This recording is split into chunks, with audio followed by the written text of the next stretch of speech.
Les 2 minutes citoyennes, un podcast du site viepublique.fr. Bonjour à tous, je suis Delphine, rédactrice pour le site viepublique.fr et je vais vous parler des relations entre le président de la République et le gouvernement. Alors comment est composé le gouvernement ? Selon la Constitution, le président de la République nomme le Premier ministre. Puis, sur proposition de ce dernier, il nomme les ministres composant le gouvernement. Le président ne peut pas en revanche révoquer les ministres. La démission du gouvernement, si elle doit avoir lieu, est présentée par le Premier ministre et acceptée par le président.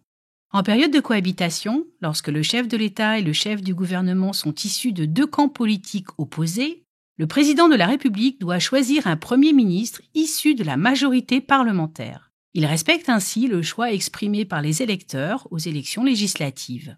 De plus, le gouvernement n'est pas responsable devant le chef de l'État. Celui-ci ne peut donc renvoyer le Premier ministre et son gouvernement. Cependant, si cette règle se vérifie en période de cohabitation, ce n'est pas le cas lorsque le président et le gouvernement sont de la même tendance politique. En effet, si le président ne peut pas théoriquement révoquer le Premier ministre, dans la pratique, il peut solliciter sa démission. Ce fut le cas de Michel Rocard en 1991. Alors comment sont réparties les responsabilités entre le gouvernement et le président ? La répartition des rôles est différente selon les cas. La Constitution, à l'article 20, prévoit que le gouvernement détermine et conduit la politique de la nation. Quand les majorités présidentielles et parlementaires sont identiques, le chef de l'État décide des grandes orientations et le Premier ministre met en œuvre le programme présidentiel. Mais en cas de cohabitation, le Premier ministre retrouve toutes ses prérogatives. Le président conserve un rôle actif uniquement pour la politique étrangère et la défense. C'est ce qu'on appelle le domaine réservé. La présidence du Conseil des ministres permet au chef de l'État d'exercer des prérogatives à l'égard du gouvernement.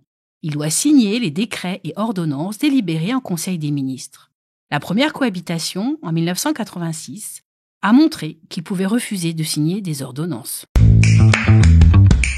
Vous pouvez réécouter ce podcast et toutes nos séries sur vos plateformes préférées et notre chaîne YouTube. N'hésitez pas à vous y abonner. Et pour en savoir plus, rendez-vous sur notre site internet viepublique.fr et nos réseaux sociaux. On se retrouve très bientôt. Au revoir à tous.